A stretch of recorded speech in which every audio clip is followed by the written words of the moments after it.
Okay, my family, so it is now evening time. I am getting ready to cook supper.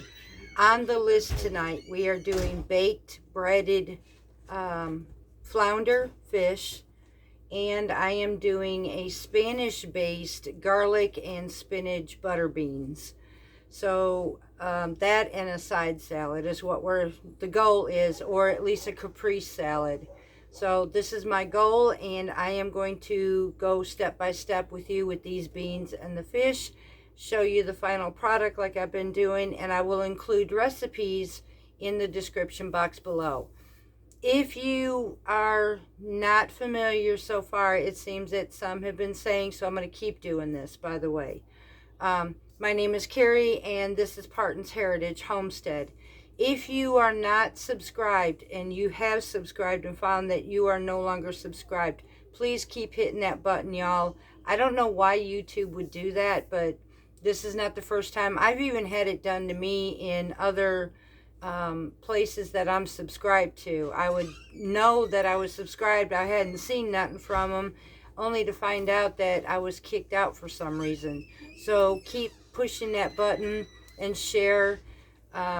And from there, we're going to go ahead and we're going to start our supper. So let's get this going. Okay, we are going to start with the butter beans first. So I'm going to need about 2 teaspoons. I usually don't worry too much about the olive oil, but about 2 teaspoons of olive oil in our pan. In the meantime, I also have my oven preset to 450 degrees for our fish. So we've got this on medium, and I'm going to wait until my olive oil is heated up. Once that is heated up, we are going to be adding at least 8 cloves of garlic that are going to be minced up, basically chopped up.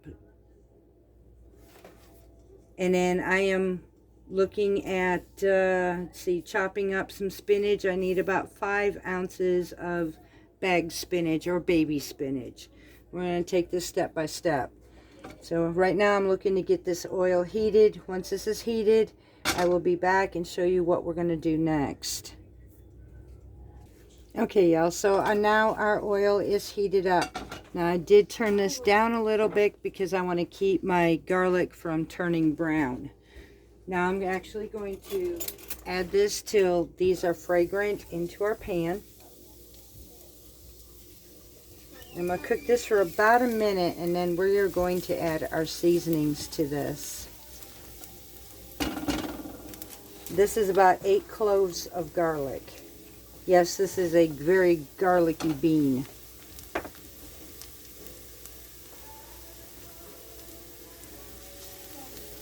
Okay, so now I'm starting to smell my garlic.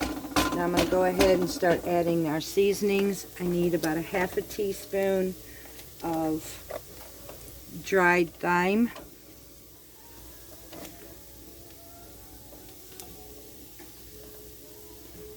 Now another ingredient, which you don't see very often, and remember I did tell you this was a Spanish.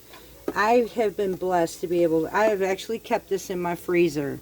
This is a product from Spain, and these are actually saffron threads. I also have some currently growing on our homestead. Surprisingly, many of them survived. Last year I got a couple threads, so I'm going to add those, what I had, plus what I've had in my freezer. So we're just going to add these to this and blend this up really well.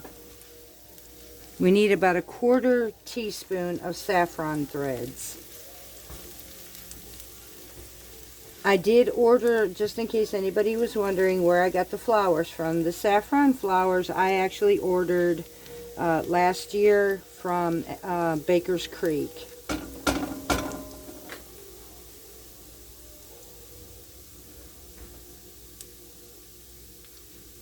Now I'm going to add in our butter beans, which it calls for 1 can. I am actually using 2 cans in this. And I'm needing 1 cup of vegetable broth. I am actually going to be using my home canned broth.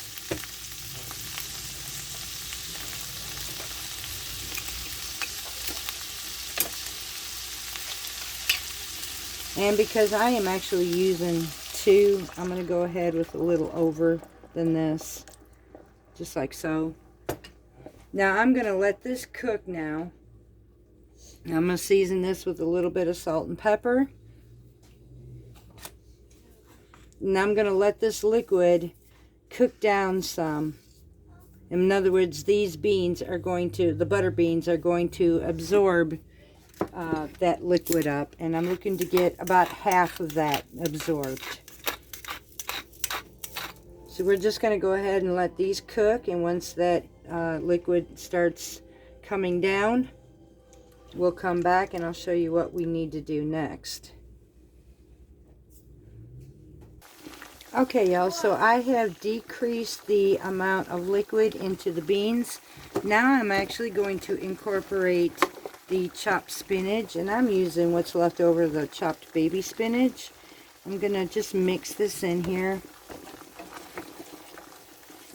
Stir them in till they're wilted, and after they're just about wilted, I'm going to come in here then and finish the rest of the seasoning, and these beans will be done. I will be taking them off of here, setting them aside, and then working on our fish.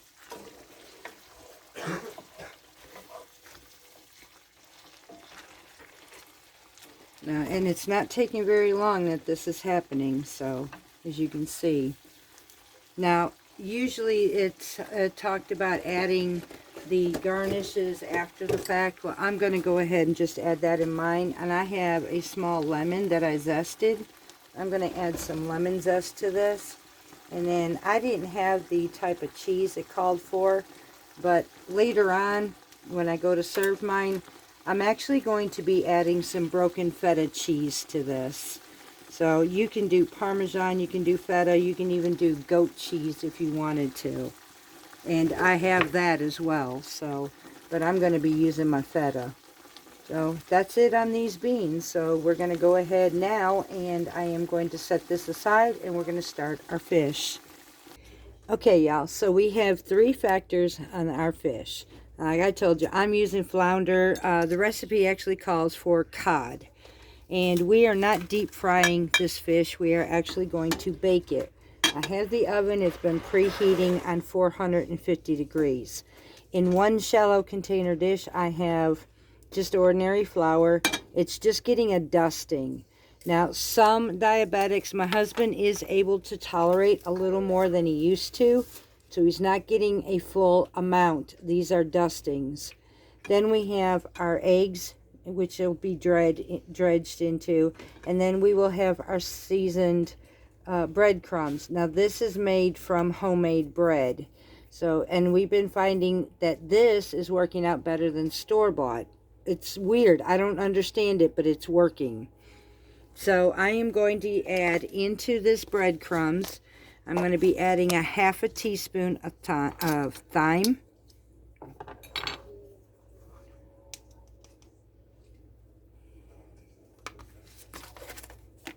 a teaspoon of parsley,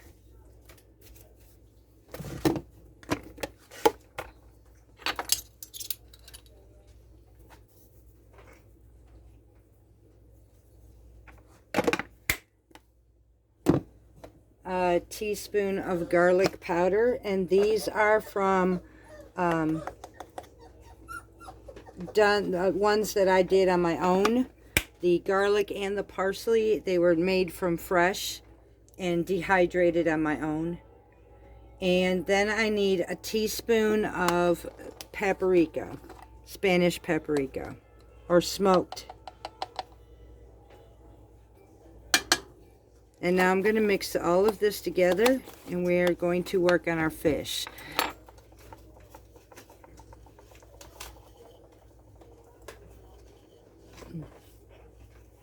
Alright, so I'm going to take each fillet. First, you want to dry your fish really well, and I've dried mine with paper towel. You're going to want a pan with a rack and put your fish on top of the rack, because you want that airflow to get underneath it. That way it gets crispy all the way around it. Now I'm going to take each fillet first, and I'm going to dredge this into my flour mix like so. Take it on one side, dredge it on the other, shake off the excess, and then go straight to my egg mix. From there, I'm going to coat it like so. Run the egg off of my fish, and then into my dry breadcrumbs. Now I'm going to coat my fish on each side here, just like so.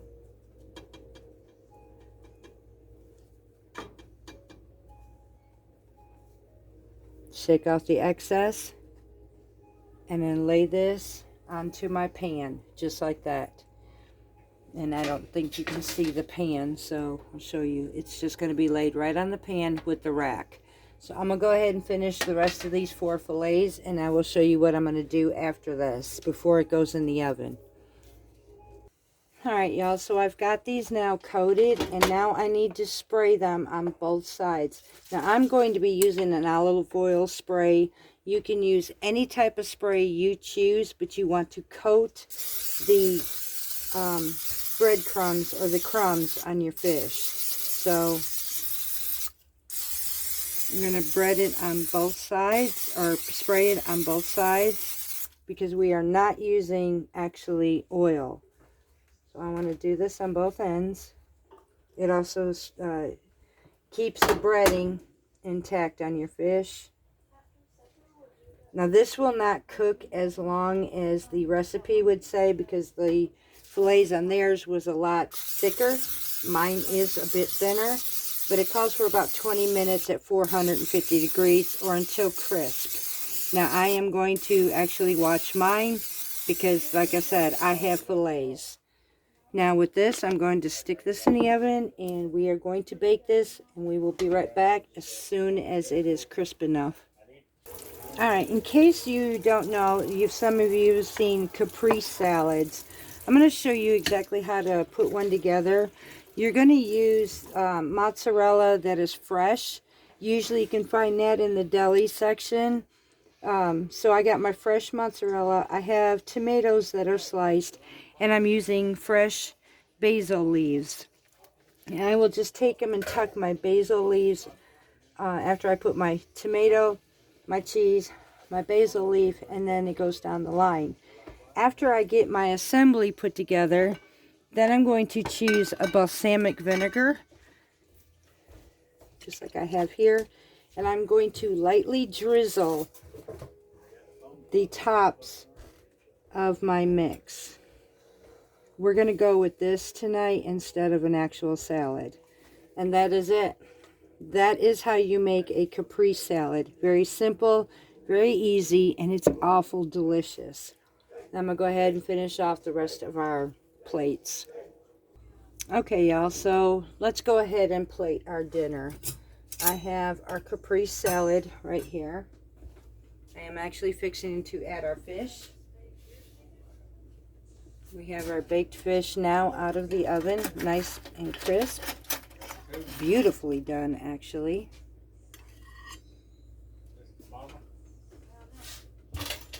Going to be adding some of our butter beans as well.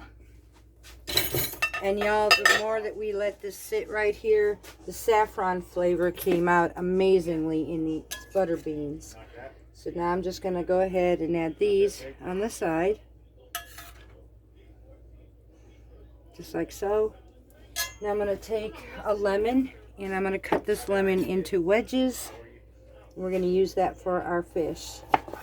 Cut it down in the middle, and now we're going to add it there to our plate. Now I'm going to do both mine and my hubby's, but I'm going to show you what these plates look like and be right with you. And there you have it, y'all. Our beautiful garlic and spinach butter beans, Spanish style, our capri salad, lemon wedges, and our oven baked fried fish. And this is using flounder. We will be right with you. as you can see, eating healthy, y'all, really doesn't take that much effort. There's not a whole lot of time in what I did. And to be honest, I used to use the excuse, me personally, I used the excuse many years back that it was so expensive to eat healthy. And honestly, it was more expensive to eat like I was eating than it is here.